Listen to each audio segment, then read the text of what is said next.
expression. Hide my head, I wanna drown my sorrow. No tomorrow, no tomorrow. And I find it kinda funny, I find it kinda sad. The dreams in which I'm dying are the best I ever had. I find it hard to tell you, I find it hard to take.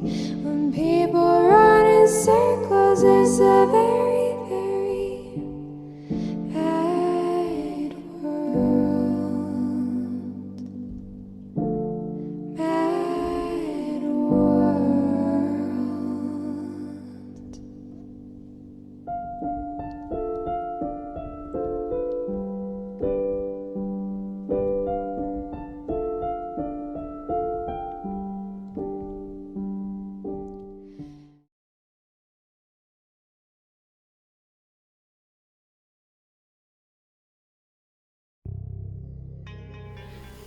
Well, I'm glad you're okay, kid, but is this the only description you got of the guy? Yeah, deep voice, most likely a male, bit of an accent, couldn't place where, and a little shorter than me. What about the car we drove in? We found the car abandoned on the side of the highway. We matched it to a car stolen a month ago. So we have nothing. We have some things. We have a list of possible suspects that could be the information dealer, but the list is over 100 people long. It'll take us weeks to find the dealer. Get me a copy of that list. What? I said get me a copy of that list. Whoever's behind this already killed one person, threatened our families, and almost killed Alex. Morgan, your families and your friend Darby are under constant surveillance. Nothing will happen to them. Yeah, well, something already has happened to Alex, okay? And it's all your fault. You said you would have a car parked outside of our house, and no one was there. Alex could have died. So I'm on this case whether you like it or not. Get me that list now. Fine. That's a hard copy, and this is classified information. So before you leave, you'll have to fill out some paperwork. Fine with me. Just be careful, okay? We will.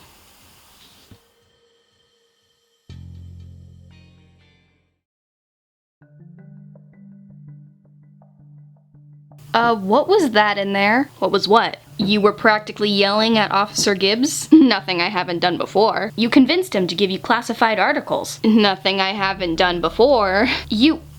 Okay, I get your point. Good. Now get into the car. I have some things to work out. In the car? Whoever this guy is, he has the house bugged. They know what we're saying. They know what we know. The car is the only safe place I can think of. Come on. Okay, so what do we know? Whoever this guy is, he moved into town a year ago, or at least that's when he started information dealing. He also had to have some way into the house, or else it wouldn't be bugged, and he wouldn't have known we had information, and wouldn't have called us. He also has to have decent knowledge of Paloma Forest, to have known where he could have found the structure, and where he could have dumped Mr. Myers' body where no one would be. What is it, Morgan? I know that look. You figured something out. Mr. Myers' body was in a part of the forest nearly no one would be because there was warnings about stinging nettle. Alex, who put the warnings there? I don't know. The park rangers? The park ranger. There's only one. Wait, your mom's friend. Mr. Fraser. But wait. He's been living in Orchard Peak nearly all his life. He hasn't moved here in the last year. True. But a year ago, he lost his job. He was desperate for a new one. He would have done anything. His dream job was always park ranger, but he was declined the position originally, until the old park ranger died in a hit-and-run car crash. Did they ever find who hit him? No, they never did. But they found the car. It was a stolen car. Once he had the ranger job, he probably gotten used to the new pay of his informant job, and he must have set up shop in the abandoned structure in Paloma Forest, dealing information from the shadows to the world's most dangerous criminals. But when did he bug the house? That's the tricky. My mom had friends over the day we found Mr. Myers' body. Remember, she offered us the cookies they didn't eat. He must have done it then. Holy shit. Oh my god, Alex, we got our guy. We gotta go. Where to? The Paloma Forest Visitor Center. He has to be there.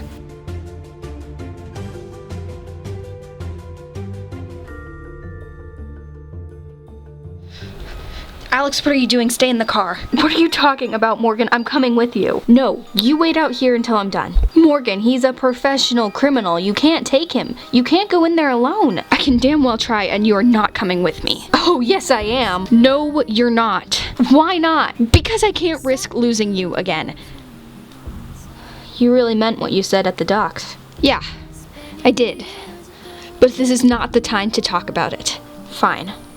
Then we'll talk about it when we're done.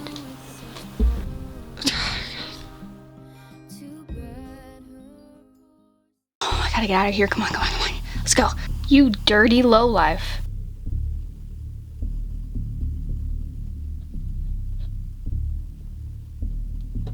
Morgan, I knew you'd find me out one day. If anyone were to catch me, it'd be you. Why'd you do it? Are we being honest? Preferably? Money. There's nothing in this world that can kill a good man faster than money. Trust me, Morgan, I never wanted you to get involved. I told you to stay away from the northern parts of the forest.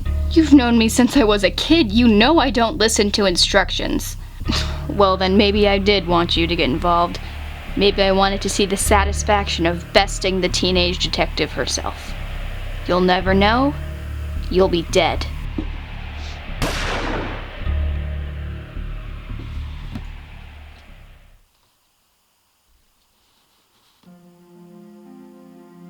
Officer Gibbs! What in God's name were you two thinking? Oh, nothing reasonable.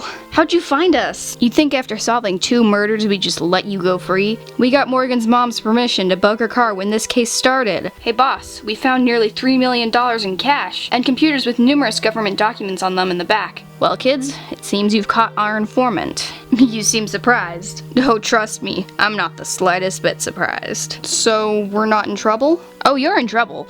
Just not with me. What? Morgan Grace Nathalia. Oh no. What the hell were you thinking? Running into a known criminal's location expecting to cash in with what, your bare hands? I know, and I'm sorry, Mom, I really am. But Mom, this detective work, I love it. It's what I want to do for the rest of my life. It's what I want to go to college for and graduate from and even retire from when I'm too old to continue. I love this, Mom, and I promise I'll be more careful. But I'm gonna be a detective until the day I die. And this is really how you feel? Yes, really. I guess Gibbs was right. There is no stopping you. Thanks, Mom.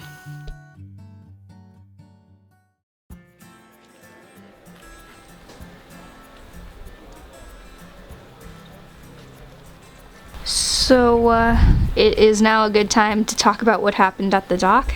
Yeah, about that. I don't want us to become those friends who date, then break up, then stop being friends. I can't lose my partner like that. I see. And I agree. No matter what happens, we'll always be friends. Always. So, maybe we don't do the whole boyfriend-girlfriend thing just yet. But, do you have a date for homecoming? From the tone of your voice, I'm guessing I have one now. Morgan Nathalia. Always filling in the blanks.